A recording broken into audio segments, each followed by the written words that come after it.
या ठिकाणी या विधेयकाचा जे टायटल आहे ते कडव्या डाव्या विचारसरणीच्या संघटनांच्या आणि तत्सम संघटनांच्या बेकायदेशीर कृत्यांचा प्रभावीपणे प्रतिबंध करण्यासाठी अशा पद्धतीचा उल्लेख केलेला आहे। हे बिल पहिले आलं होतं विधानसभेमध्ये, नंतर मग दोन्ही सभागृहाच्या सदस्यांची जॉईंट सिलेक्ट कमिटी झाली आणि त्या जॉईंट सिलेक्ट कमिटीमध्ये ज्या ज्या सदस्यांना वाटलं की याच्यामध्ये जे काही ऑब्जेक्शनेबल मजकूर आहे, कंटेंट आहे, तसे त्यांनी त्या ठिकाणी ऑब्जेक्शन्स रायटिंगमध्ये सुद्धा दिले आणि त्या ठिकाणी चर्चासुद्धा केली। या ठिकाणी हे जे बिल आहे योगेश कदम साहेबांनी त्याचं स्पष्टीकरण दिलं आणि सातत्याने या देशातल्या आणि आपल्या राज्यातल्या नक्षली ज्या काही मूवमेंट्स आहे त्याच्याबद्दल त्यांनी त्याचा उल्लेख केला आणि या सगळ्या नक्षल मूवमेंट्स, अर्बन नक्षल मूवमेंट्स त्याचा नायनाट करण्यासाठी आपण हे विधेयक आणलं आहे अशा पद्धतीचं स्पष्टीकरण या ठिकाणी योगेश कदम साहेबांनी दिलं। मग जर खरंच आपल्याला आपल्या राज्यातला समजा नक्षलिझम पूर्ण संपवायचा आहे तर मग या बिलाच्या टायटलवर आपल्याला तशा पद्धतीचा उल्लेख करता आला असता। जनसुरक्षा विधेयक बिल असं न बोलता नक्षल विरोधी किंवा त्या ठिकाणी दहशतवाद विरोधी कारवाई करणाऱ्यांच्या विरोधामध्ये कारवाई करण्याकरता आपल्याला तसं विधेयक म्हणता आलं असतं, पण आपण ते म्हटलं नाही। या जॉईंट सिलेक्ट कमिटीमध्ये बावनकुळे साहेब अध्यक्ष होते, तेव्हा जितेंद्र आव्हाड आपले विधानसभेचे सदस्य यांनी तो उल्लेख केला की अर्बन नक्सलिझम हा शब्द तुम्ही काढून टाकण्यात यावा। तेव्हा बावनकुळे साहेबांनी त्यांना असं सांगितलं की अर्बन नक्सलिझम हा शब्द या विधेयकामध्ये आहेच नाही, ते त्या बिलाचं स्पष्टीकरण देताना विधानसभेमध्ये मांडताना बोलण्याच्या ओघामध्ये बोलण्यात आलं। अशा पद्धतीचं स्पष्टीकरण जॉईंट सिलेक्ट कमिटीचे अध्यक्ष सन्माननीय चंद्रशेखर बावनकुळे साहेब यांनी त्या ठिकाणी दिलं। म्हणजे त्यांचा जॉईंट सिलेक्शन कमिटीमध्ये बावनकुळे साहेबांचं म्हणणं आहे की अर्बन नक्सलिझम हा शब्दच नाही आणि आपण या ठिकाणी या बिलावर स्पष्टीकरण देताना, आपण भाषण देताना आपण सांगितलं वारंवार की या राज्यातला नक्षलिझम आपल्याला संपुष्टात आणायचा आहे। दुसरा माझा प्रश्न असा आहे की या राज्यातला जर नक्षलवाद आपल्याला संपुष्टात आणायचा आहे आणि एकीकडे 3 महिन्यापूर्वी आपल्या देशाचे गृहमंत्री अमित शहा साहेब यांनी टीव्हीवर त्या ठिकाणी सांगितलं कि महाराष्ट्रातला नक्षलवाद 72% हमने खत्म कर दिया, हे अमित शहा साहेबांचा व्हिडिओ सुद्धा आहे। बरोबर आहे? मी संपला नाही म्हटलं ना, 72% संपलेला आहे, म्हणजे अजून जे काही 20-30% बाकी आहे। मग मला हे म्हणायचं आहे की 72% जर नक्षलवाद संपला आहे तर मग ते कुठल्या कायद्याने आपण संपवला? याचा अर्थ देशामध्ये जे वेगवेगळे कायदे अस्तित्वात आहे त्याच्यामध्ये ही प्रोव्हिजन आहे की या देशामध्ये जे कोणी दहशत कारवाया करतील, जे कोणी नक्षलिझम पसरवतील किंवा तशा पद्धतीचे कृत्य करतील त्यांना आळा घालण्यासाठी आपल्या देशाच्या कायद्यामध्ये तशा पद्धतीची तरतूद आहे, हे स्पष्ट आहे।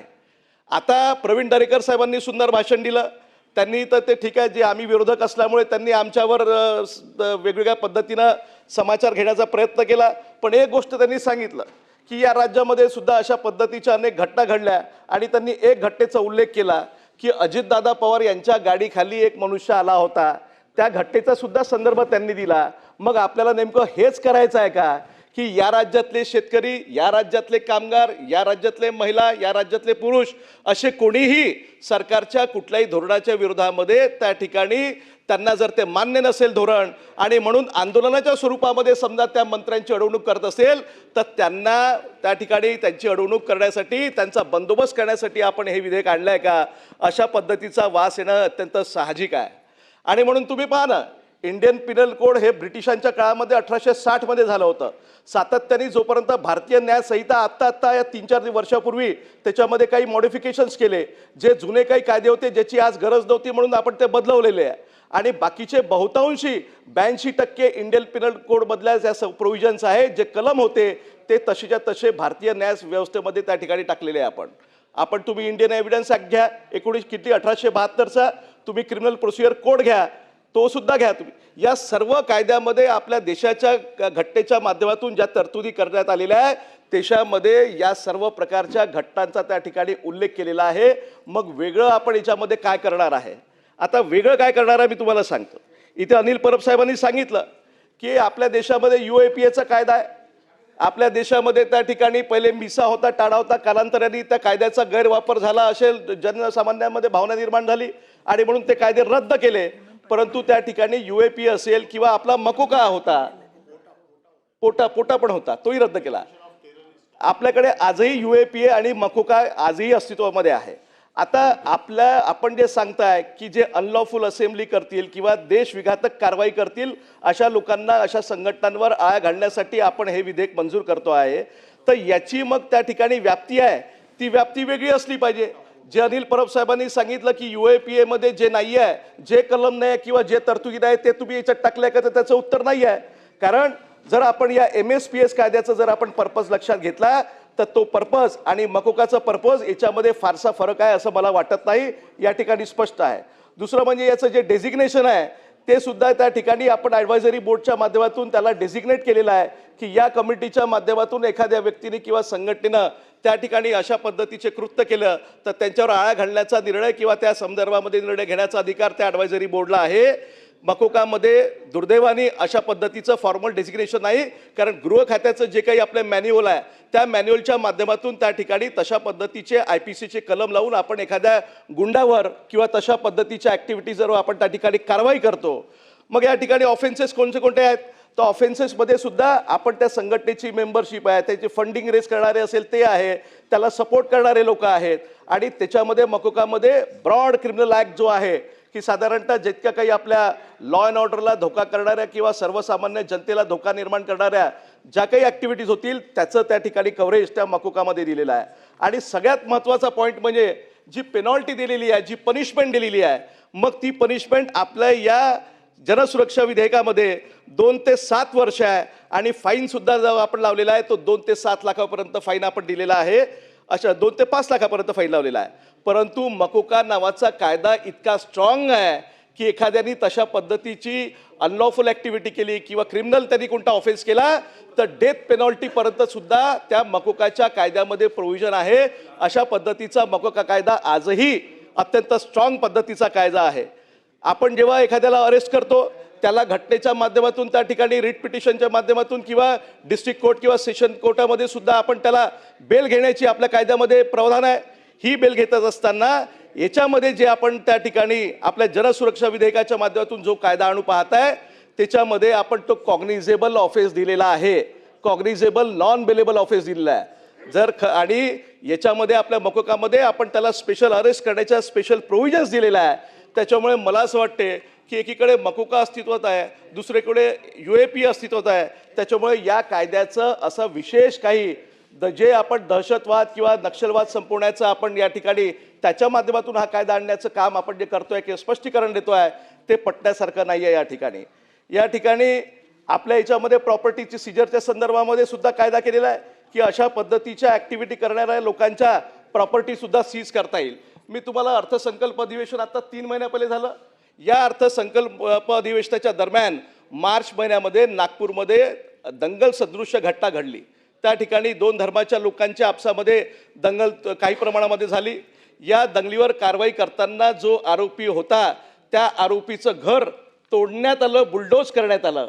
मग मला हे जर म्हणायचं आहे की तुम्ही जनसुरक्षा विधेयकाच्या माध्यमातून एखादा अशा पद्धतीची ॲक्टिव्हिटी करणाऱ्या व्यक्तीचा त्या ठिकाणी प्रॉपर्टी सीज करण्याचे अधिकार घेत आहे, तर मग हे जर अधिकार पहिले कुठल्याही कायद्यामध्ये नव्हते तर मग नागपूरमध्ये दंगल झाली, तो जो काही आरोपी होता त्याचं घर बुलडोज केलं, मग ते कोणत्या कायद्याच्या माध्यमातून आपण केलं. याचा अर्थ अशा सर्व प्रकारचे गुन्हे आपल्या देशामध्ये जे होत असतात त्याच्यावर त्या ठिकाणी त्याला नियंत्रित करण्यासाठी, पनिश करण्यासाठी आपल्या देशामध्ये असणारे कायदे हे अत्यंत सक्षम आहे. आणि त्याच्या माध्यमातून आजपर्यंत देशामध्ये अशा ज्या पद्धतीच्या घटना झाल्या त्याच्यावर आळा घालण्याचा प्रयत्न निश्चितपणे या ठिकाणी केलेला आहे.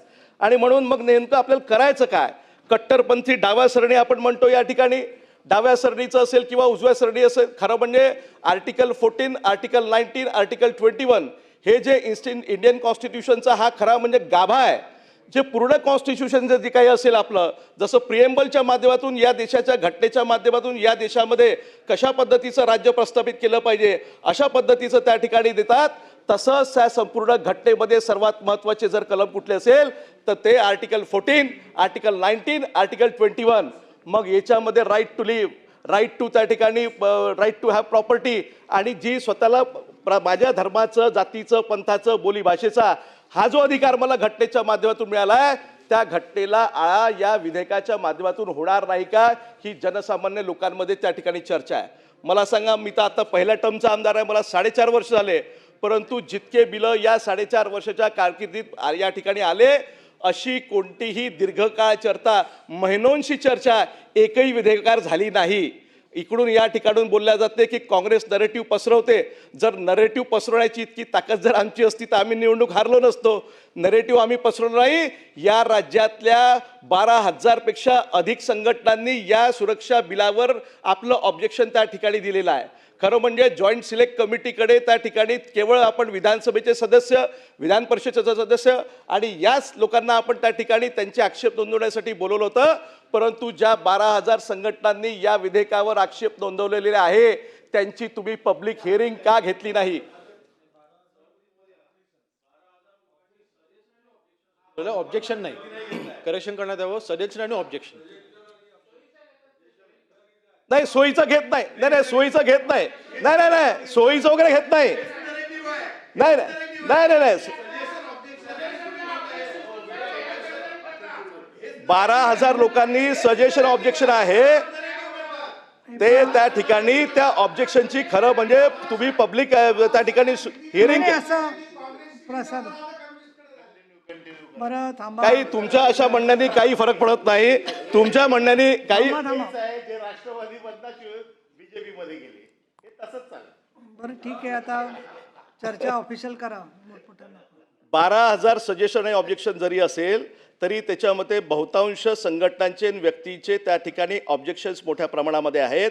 आमची ही विनंती होती की जॉईंट सिलेक्ट कमिटीमध्ये जसं आमदारांचं म्हणणं आपण ऐकून घेतलं, त्यांचे ऑब्जेक्शनवर आपण त्या ठिकाणी सुधारणा करण्याचा प्रयत्न केला असेल किंवा नसेल केला, परंतु इतक्या मोठ्या प्रमाणामध्ये राज्यामध्ये ज्या विधेयकाच्या संदर्भामध्ये लोकांच्या मनामध्ये किंतु परंतु आहे, तर या संदर्भामध्ये आपण पब्लिक हिअरिंग घ्यायला पाहिजे होती, अशी आमची या ठिकाणी म्हणणं आहे. आणि म्हणून या बिलाचा या ठिकाणी काँग्रेस पक्षाच्या वतीनं मी विरोध करतो. याच्यामध्ये हे पुन्हा एकदा माझी विनंती राहील सरकारला की पुन्हा एकदा आपण जॉईंट सिलेक्ट कमिटीकडे हे बिल पाठवून पुन्हा एकदा याची पब्लिक हिअरिंग घ्यावी आणि जर सर्वसामान्य मनातला तर लोकांच्या मनातला जर संभ्रम दूर झाला तर निश्चितपणानं, परंतु त्या ठिकाणी डावा विचारसरणी हा सुद्धा शब्द त्या ठिकाणी गाळ करून आपण केवळ नक्षलवाद आणि दहशतवाद या शब्दाचं टायटलच्या सोबत या ठिकाणी नव्यानं पुन्हा हे विधेयक आणावं अशी मी या निमित्ताने विनंती करतो आणि थांबतो. धन्यवाद.